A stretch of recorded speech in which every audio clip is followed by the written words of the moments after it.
Question I want to ask you is a question that I asked on Facebook this week and got some really amazing responses that really just opened my eyes to several things that we're going to talk about. But what do you think about you? What do you think about you? I mean, when you have time to sit or drive with nothing distracting you, what are the thoughts that are most prevalent in your mind about who you are? Those are the things that we're going to wrestle through in this series, because we're starting this series that we intended to start last week, but we had so much snow on the ground that nobody could go anywhere. And so here we go, all right? And it's called Mastermind, and it's really dealing with what are the thoughts that dominate us, and is there a hope to change some of that? So what messages play over and over again in your head? The bottom line of this series is this: changing your mind changes your life. If you can change your mind, you can change the trajectory of your life. And that sounds great and that sounds easy, but when you start to try it, it's not.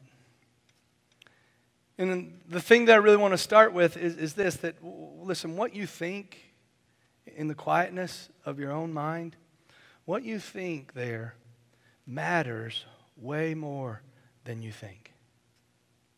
I mean, think about you. I mean, when I threw that question out on Facebook this week, on our church site and on my own site, I just kind of said, hey, if you got the boldness, just throw it out there.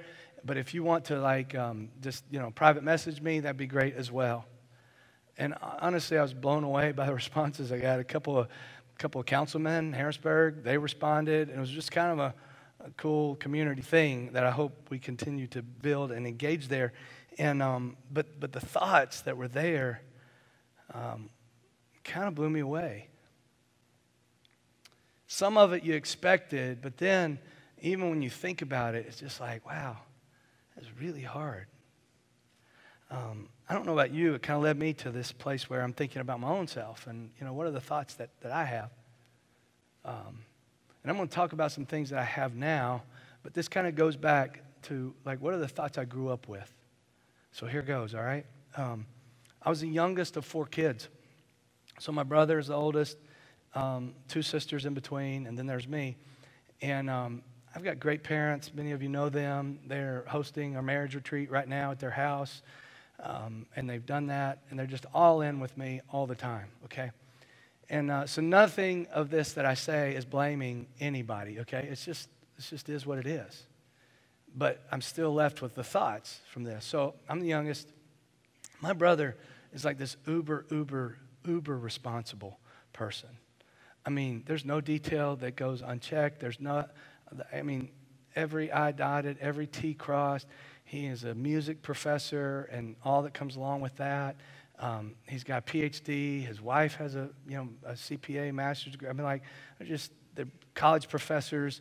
He leads worldwide the Association of Music Teachers, and he has for several years. He's a pretty high-functioning guy. And when you grow up with that, all A's all the time, at least from my perception, because I never saw my parents get onto him about the grades like they did me. And probably because he never really got those grades.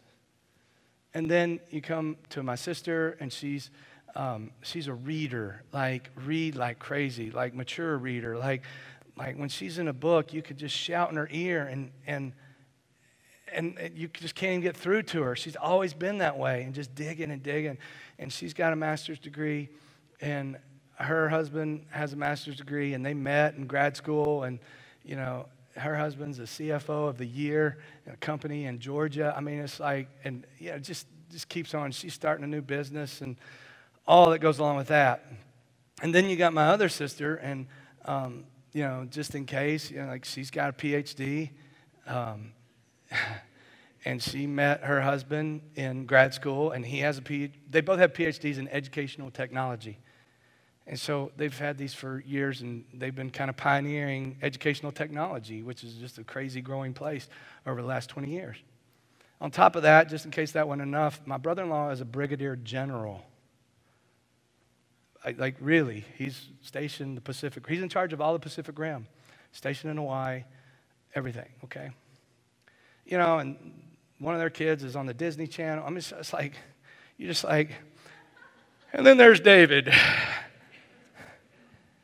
And growing up, this is kind of some of that message that some of it's just younger brother. You bother me.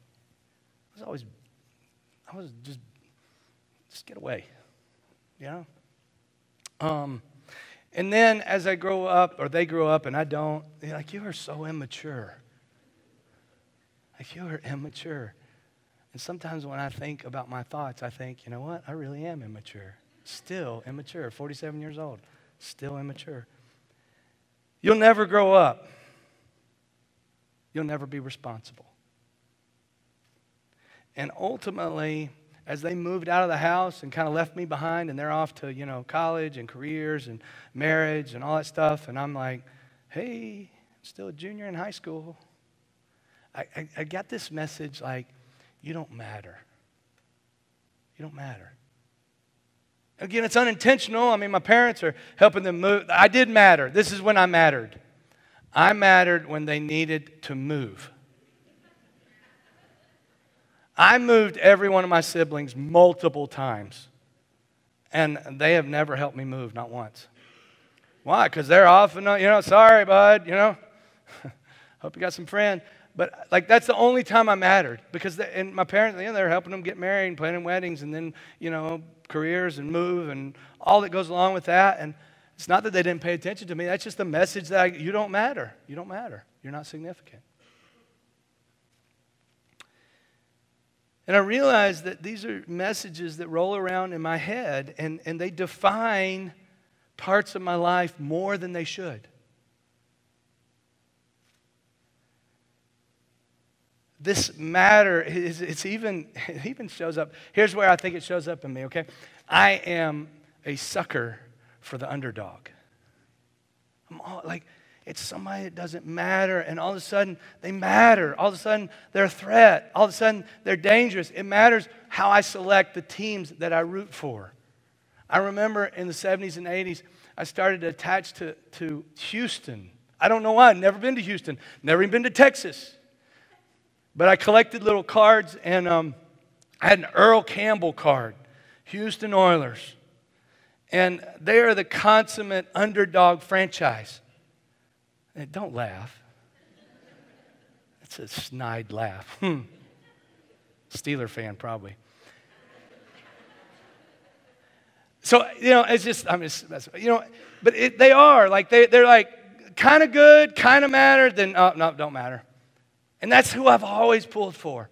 When they moved and became Tennessee Titans, I'm like, you're coming home, baby. Here we go. And it was great. And that's just been my team. So conversely, this is what I do. I hate what? I hate consummate winners. If you win too much, I'm going to hate you. This is part of being an underdog. I grew up hating who? I hated the Cowboys. Hated the Cowboys. I hated the Steelers. I still hate these franchises. Even though none of the players are there that I hate, I still hate them. My new hatred forms, who can like the Patriots, really? All right? Seriously, when winning is what you expect to do, it's just like, so what? What's there? Go win another Super Bowl. Who cares? Does anybody watch Connecticut women's basketball? Seriously. Okay, one. I'm sorry for you. Okay, just kidding. They won 91 games in a row. Really? I don't even check their scores anymore. I don't care. Who cares? Is it really that fun to beat somebody 91-48 every night? Who cares? Just W, go on. We'll play for second place every year. That's what you're doing. You just win too much. Can you tell I'm an underdog? I love the underdog stories. Like the movies. I'm a sucker for the underdog. Always rooting for the underdog. Always. Sometimes my passion for the underdog gets the best of me, and I'm trying to figure out, not even in sports, but I've always sought after the underdog. This is weird. When I look back, I'm thinking, wow. I remember in seventh grade. How hard is seventh grade? Everybody know that? Look, I got 4 seventh graders. You need to pray for me, okay? Seventh grade is a disaster for me. And I remember back, out of all the students in our class, we had a transfer student from South Korea. All right? Didn't speak any English. And they needed to partner him with somebody to just kind of help him navigate. Who'd they pick? Pick me. I had no idea. I don't know that, what went into that. But man, I was like, oh, game on. You're my best friend. Here we go. You don't know English? Great. Here we go. I mean, somebody listened to me, right? My brothers and sisters aren't going to, so here we go. I got somebody to talk to. It's just how it goes. And I'm like, man, literally, in 6 months' time, he was fluent. And the next year, he transferred to private school because he was brilliant, too, okay? And they're like, we don't need him to be around David. Just give us the English, buddy, not the grades, all right? And that's kind of how it was. I can remember in our church growing up, we had special needs ministry. And we always sat right behind them. I can remember, like in our, old school Baptist church, like we sat on this side, and the special needs groups just kind of came together right there, and several people with some cerebral palsy and in the wheelchairs and just different needs. And there's one guy that's kind of like a higher functioning, but not quite. And I just always hated the way I saw people dismiss him. And to the point, I'm so much for the underdog. I had multiple conversations with my parents like, that makes me so mad. And at times, I think one time I confronted somebody that was not nice to him. And in confronting them, I was not nice at all. I was ticked. But that's like my heart for the underdog. That's kind of how it's played out. And all of it is kind of going back. That's way more. Like I should be laying on a couch and you should be asking me questions at this point, all right? So that's kind of it. Look, in order to kind of move beyond that, okay, we've got to deal with these messages in our minds. Like we have to. The only way to overcome it we have to change our thinking. We have to become something different. In order to become something different, you got to think differently. To think differently, you got to change and you got to wrestle with the thoughts that are there. Because changing your mind can change your life. And what you think about you matters way more than you think. So some of the thoughts that you shared with me on Facebook, somebody wrote, I was the last to get picked at kickball. And then they wrote, and it's way more deeper than that. And some of you know exactly that. I wasn't great at grades, but I was really good at athletics, particularly in elementary school. That was my highlight years. If I could have gone pro, in fourth grade, I would have been there, baby. I was the top of the top. We had 4 of us, and we were the best kickball players. In fact, I won our school Foursquare tournament, and I didn't play Foursquare. That's how good I am, all right? In 4th and 5th grade. Something to be proud of, right? It's the last championship I think I won. And we were so who's the kickball captains? Well, it's always 2 of the 4 of us. So who's your first pick? What's the other 2? That's how it went. Didn't matter who was captains. We always knew one of the 4 of us was captains. We always knew our choice was, the other 2 first. And then it was really funny because we picked our girlfriends next. That was like the rule. All right? So you picked your best player next, and then you picked whoever your girlfriend was, and that was understandable. So everybody just did that.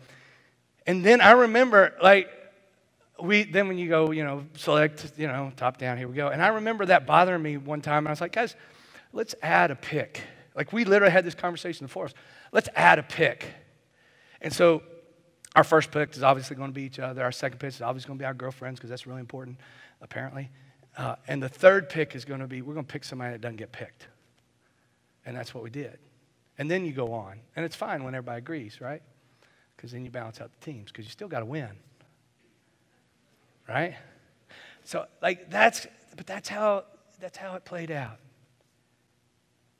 Somebody, when they said getting picked last for kickball, it made me think of that immediately.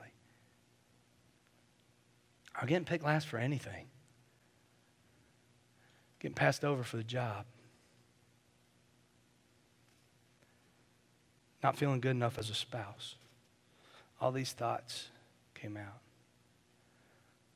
Most of them came along this line of, I am not good enough. Just not good enough. I'm not good enough for my kids. I'm not good enough for my spouse. I'm not good enough for my job. I'm not good enough for my friends. I'm not good enough. I'm just not good enough. A lot of others of you said this, I am not enough, period. Or I'll never be enough. Somebody else said, you know what, I'm not a caring husband. Not sure if I'll ever be. A few of you moms said some form of, I'm a terrible mom.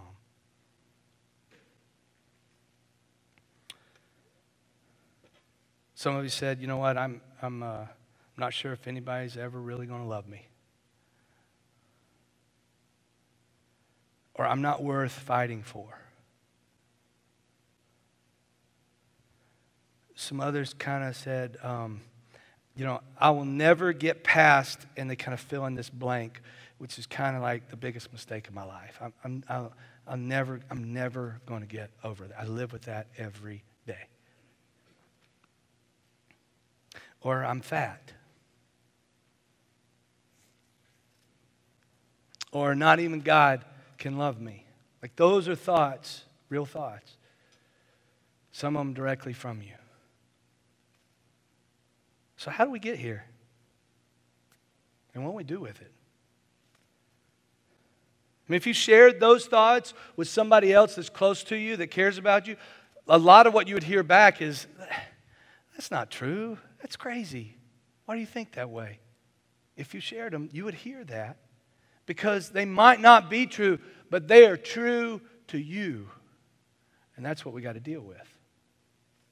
We're not always dealing with reality. We're dealing what you believe and what you think and what you dwell on. So here's a couple things from me. Today, right now. I mean, here we go. Like, you aren't a dynamic enough speaker. I said that in the first service. Somebody said something to me like, I would have never thought you think that way. I was like, oh, yeah, all the time. And they're like, really? Does somebody say that to you? Well, I mean, a couple people have said that, you know, but they don't say it anymore. They've already left, probably. Go find a dynamic speaker. I mean, I don't know. But you know what I hear when anybody says, wow, I was at my parents' church and pooh, or I was at this conference. I mean, college students just got back from Passion, some of the best speakers in the world. And they're like, golly, my daughter, she's going on and on about this speaker. I'm thinking, he sucks. And really what I'm thinking is, he's not dynamic enough. Not. Your friends aren't really your friends. Eventually they'll leave. That's a thought every day, guys. No matter what you do, David, it'll never be enough. It's not going to be enough. Not going to quite get there. Those are just thoughts. True or not, they're always there. It doesn't matter if they're true if you believe that they're true. So these are ugly messages. Like, what do we do with this? How do we wrestle through these things that ring in our head over and over? It matters. Listen, it matters more than you think it matters. Okay? So what do we do with this? Listen, this is not pop psychology, all right? This is not what we're doing here. We understand that. I hope you understand these thoughts. I hope you're thinking about what you think about you right now. Because we want to take that and we want to kind of slap it against these thoughts. All right? These thoughts, what God thinks. And God tells us up front in His Word, your thoughts are not like my thoughts. Your ways are not like my ways. My ways and my thoughts are so much higher than you. He tells us, He gives us a clue like, hey, your thinking isn't quite right. And you need to come here to get my thinking. And so I'm going to look at one passage now. We'll look at several others through this series. Actually, we're going to look at two. It's just 3 verses. 2 verses on the first one and 1 verse on the second one. And so it'll be pretty quick. Here we go. Some of you memorized Romans chapter 12, verse 1 and 3. Or 1, 2, and 3. And in that passage, we're going to read it in a second, but let me tell you what you're going to find in this passage. Listen, you're going to see the power that thoughts have over our lives. They control us. They lead to our actions. The second thing you're going to see is that changing what you think is actually possible. Changing what you think is possible. You'll see it in the passage. And then the last thing you'll see is that changing your mind can change your life. All right? So here we go. Let's read it. Therefore, Romans chapter 12, verse 1. Therefore, dear brothers and sisters, I plead with you to give your bodies to God because all He's done for you. All right? When you see this word therefore, okay, you got to figure out why it's there, you know. It's just English, all right? This is chapter 12. Paul is turning a corner at this moment in his letter. And everything that moves forward from there in 12, 13, 14, 15, and on is based on what's in chapter 1 through 11. And what's chapter 1 through 11 is look, God created us with a great design.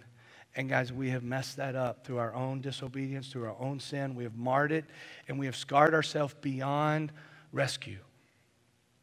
And that rather than leaving us on our own to deal with our own brokenness, God provided a way that's not based on our obedience, that's based on His Son and His sacrifice, and that through Jesus, He pursued us, and He created a way for us to return to Him and to experience His original intent for our life, lived out in a daily connection with Him and a part of His family.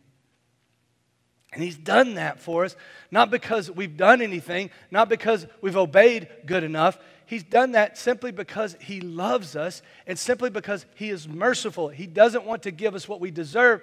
He is gracious. He wants to give us what we don't deserve. And that's chapters 1 through 11. I think even our song, I put up the lyrics to that because the song that we sung is a new one today, I think. It's the first time I've sang it here. And it's that praise be lifted high, and the bridge, it's like, your name is life. Your name is hope inside of me. Your name is love, a love that always finds me. Like, your name is life and hope and love. This is Romans chapter 1 through 11. It's God moving towards us, always finding us, seeking us, making a way to rejoin His family. Therefore, because of all that, I plead with you to give your bodies to God. Listen, you've got to understand Romans 1 through 11. Otherwise, you'll just read this and think, well, there it is. God wants more of me, and I'm never enough already. No. God just wants this kind of response out of all that He's done. Because of God's grace, because He is love, because He has moved towards us with mercy, that should change us. And it says, let them be a living and holy sacrifice, the kind you'll find acceptable. This is truly the way to worship Him. Listen, sacrificing your life in response to God's mercy, that's the proper response. I mean, responding doesn't get you saved. It's a faith, it's a belief, it's a trust, it's an embrace, it's an acceptance of His gift given for us that connects us to His family, saves us from ourselves and our sin. But when we move to worship Him, worship is only worship if it's freely given.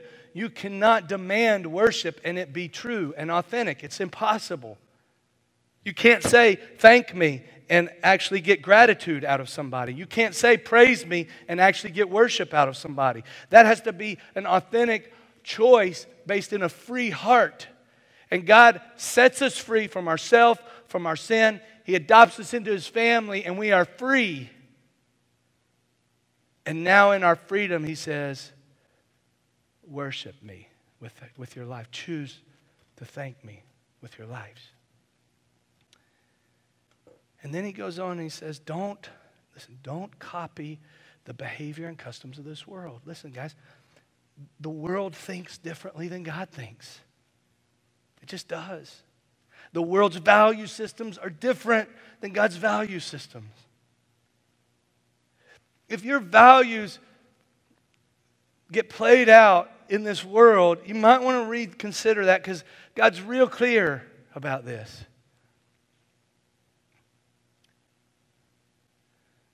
I was petrified almost at the thought when I prepare a message, how in the world can I, in 30 minutes or 45 minutes or whatever on Sunday morning, how can we combat how many messages bombard you guys every day in this world? Whether it's advertising or whether it's, media, or whether it's it just keeps coming at you. And I'm thinking, how in the world can I do that? It's impossible. And I think there's just no hope unless you guys can grab a daily truth, a daily embrace that combats this. Because the world doesn't think like God thinks. And it goes on, but let God transform you. Listen, let. What's the word? Let. Some of you thinking, man, I get it, David. I don't want to live with these mess, but I've tried. I can't turn them off. You're right. God's not asking you to willpower it through. He's saying, will you let me change you? I have the power, is what God's saying. Will you let me transform the messages that you dwell on? Let God transform. The word transform, literally, it's metamorphosis. You know that word. It's a complete transformation. Where does it get played out? Where does it get most used? What's the illustration for that? We all know that, right? It's a butterfly. You go into cocoon and you metamorphose, I think. That's a verb. Into, you fly off. And listen, the butterfly never returns. It is changed forever. And that's the imagery that God's saying. Let me change you forever. Let me transform you into a new person, and this is the process, by changing the way you think. Listen, what you think matters more than you think. Changing your thoughts changes your life.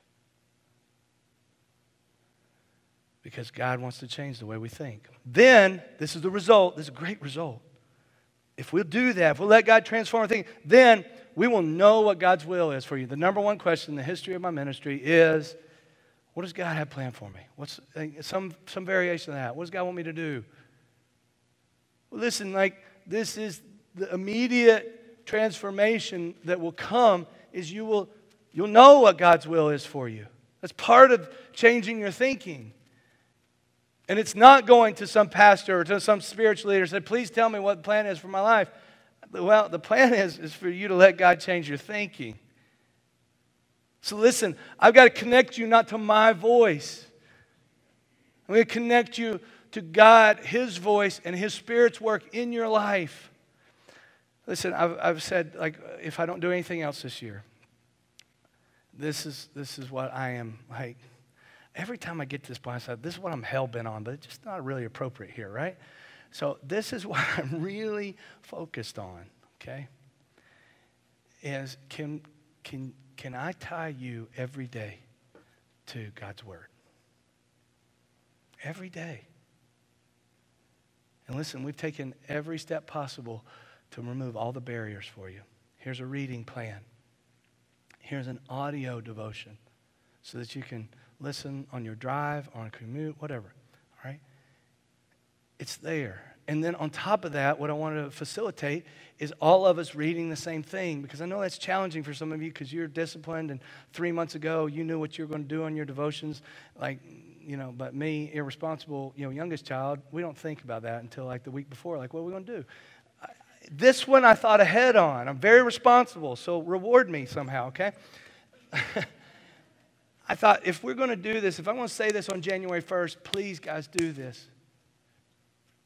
Then I'm going to have to do it and make sure I do it. So I told full-time staff, I was like, full-time staff and spouses, 4 months ago, we started this every day. And our accountability to each other is there's a little text group. And we just text a simple thought of what God said to us in our devotion that day. tell you, it's been so encouraging to hear how God's transforming on the same passage, because sometimes somebody else will share the same thing and you think, wow, like we saw the same thing. That's really cool. And then other times somebody will share something and you're like, where did you get that from? And it kind of like makes you dig back in, and it's just been powerful among the 6 of us. And then I expanded that out to the rest of the staff and their spouses and the elders and their spouses. And so, listen, we're tracking this way. And I want you to track with us. We've provided, there's a link on your YouVersion. There's a link on the email. It does take a little bit of setup, but we've provided it for you. You know, it charges you $100 if you do this on your own. I'm like, guys, we can't do this $100 a pop. And so they gave us a price for everybody in the church, and we've paid that for you. So step in, okay? Please step in with us every day. It's the only way we can combat the messages in this world. And let God transform us into new people by renewing our minds, changing the way we think. We'll know what God's will is for us if we'll do this. And then this is what God's will is: good, pleasing, and perfect. Good, pleasing, and perfect. Some of you just don't believe that. You're not sure God is good. Some of you might believe that God is good, but this pleasing word, that's a trust issue. Because what God's saying in this is, listen, if you'll let me change your thinking and lead you to the life I have planned for you, it will be pleasing. You will be happy. You will have joy. That's what God's will is. It's pleasing. But some of you don't trust that God is for you, that he is actually on your team. And you don't think that because you haven't experienced God's transformation in your mind. And that it's perfect. It's exactly what we need. It's exactly what the world needs. It's to fall in love with the God who is good, who is for us, and his ways are perfect, even though we don't understand them all. That's what's at stake here, guys. That's what your current thoughts are keeping you from. And so you got to change the way you think. Here's how we do that, all right? And I'm done. You got to track your thoughts. We're not going to break through this, okay? Write your thoughts down this week. You got to start thinking about what you think about. Because the next verse is take them captive. And this is a great verse, so read it later. I won't read it, but then you dive into it. Because we got to put them in a cage. We got to take our thoughts and we got to look at them. Take them captive so that we can figure out what to do with them. 2 Corinthians 5 says, we destroy every proud obstacle that keeps people from knowing God. We capture their rebellious thoughts, and we teach them to obey Christ. You need to capture your thoughts, the ones that are not true. And you need to be transformed in those thoughts by God's power. You need to let God teach your thoughts to obey him. To say, I hear that, and that's not true, because God says it's not true. If you change your mind and change your life, that's it. Change your mind, change your life. What I want to do to close the service, will you go ahead and stand with me real quick? Because this is what I want to do. I want to just sing a real small portion of a song that just talks about God as a good father. But before we sing together, I want your mind to engage these truths from God's Word. And I want you to read them. I want you to think about them. And I want you to know that God created you and he thinks you're really good. In fact, you're a masterpiece. And God's got plans for you. And he's done everything to rescue you. and everything that's true. And he thinks about you all the time. All the time. Read and then sing with us.